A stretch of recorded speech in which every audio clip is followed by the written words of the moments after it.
What's going on, guys? I'm your host, Tom Luderbos, and welcome to another episode of Serious and Fast Media. This is going to be a pretty quick one. Before we get too deep into this video, make sure you hit that like button, make sure you guys subscribe, hit that bell icon, it notifies you when we do more videos. I'm trying to post as much as I possibly can, keep you guys informed, of course. So now let's get into the nitty-gritty. Denny Hamlin goes on and breaks his tie with Jeff Gordon for 7 overall victories at Pocono, and then he doesn't. NASCAR found a illegal material on the front fascia of the 11 car, disqualifying him. They didn't just take the race and the points, keeping him the trophy and the win. They flat out disqualified the 11 car due to that illegal material. NASCAR came out real early this year and said, you cannot tamper with these new cars. Don't touch them. You use the materials brought to you by the approved vendors and NASCAR, and that's it. You cannot mess with these cars. Look at Brad Keselowski earlier in the year, 100-point hit. That is insane. Now, of course, second place runner Kyle Busch would, of course, inherit the victory if it was not for the 18 car of Kyle Busch being hit with the exact same penalty. Disqualified for the same reasoning.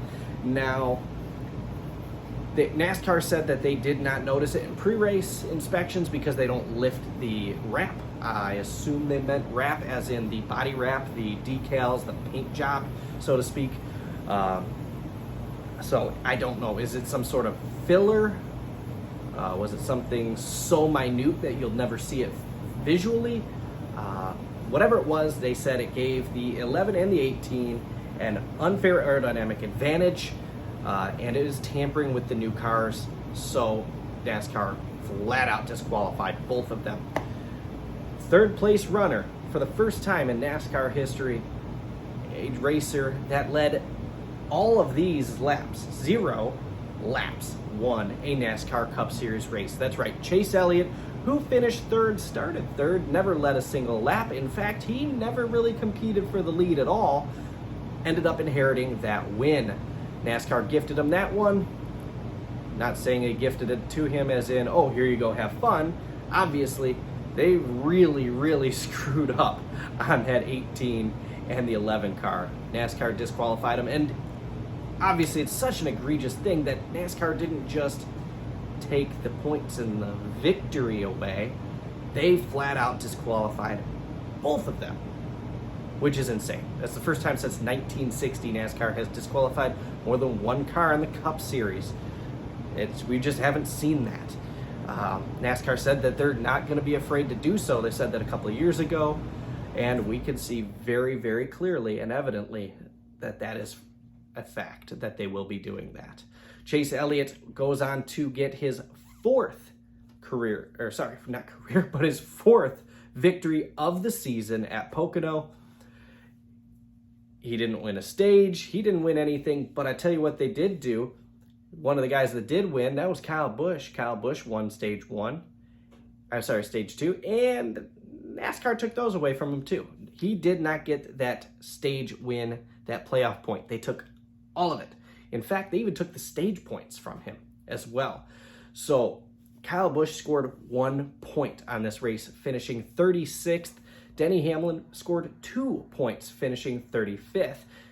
After his, let's be honest, very polite retribution against Ross Chastain, Denny Hamlin ended up finishing behind Ross Chastain by, 2 or 3 positions, if I'm not mistaken.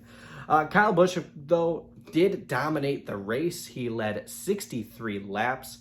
He ended up, obviously, finishing 36th, but led 63 laps. Very dominant in the first stage. I mean, he just took off. At the point of the first caution, he was almost 2.8 seconds ahead of Chase Elliott in second place. Just took off. I mean, Chase was not going to catch him. He was not closing in at that point. He was just dropping. So I don't know if that's directly and only due to the aerodynamic advantages gifted with the illegal material under the wrap of the car, but that advantage did go away later in the race. Kyle Busch just kept fighting a loose or then again tight race car, just not competitive. Denny Hamlin had that heart-filled little victory celebration on the front stretch with his daughter, brought her into victory lane on the right side of the race car. She had that. I will give her credit though. She held that checkered flag at just the perfect angle. She's a pro. She knows what she's doing there. But unfortunately, they did take that one away from him. And from her. I mean, they'll never take that memory away from her, but that does kind of take away the purpose of it. That definitely sucks. Now, NASCAR stopped announcing official winners this year. They used to do it on Wednesdays after everything went through tech and everything. Hey, this is your unofficial winner. Now they just kind of jump out, hey, this is a winner, and you don't hear anything about it here in 2022. I assume that it's because they assume nobody's going to mess with the cars. I don't know why they stopped doing that. I kind of wish they would go back to that. Obviously, those cars have to go back to NASCAR R&D, get torn apart. I think it's because maybe they've just seen that nobody's touched them yet. I don't know if these teams just thought NASCAR was going to start laxing on it. Not sure. But anyway, so Chase Elliott, 17 career victories in the Cup Series, 4 on the season, putting him 2 ahead of, well, the rest of the field at a minimum. And now he is absolutely the favorite for the regular season championship. He has been for several weeks. Just absolute, nothing but pure blatant consistency on that 9 team. So I mean, I guess we'll end up seeing exactly what happens.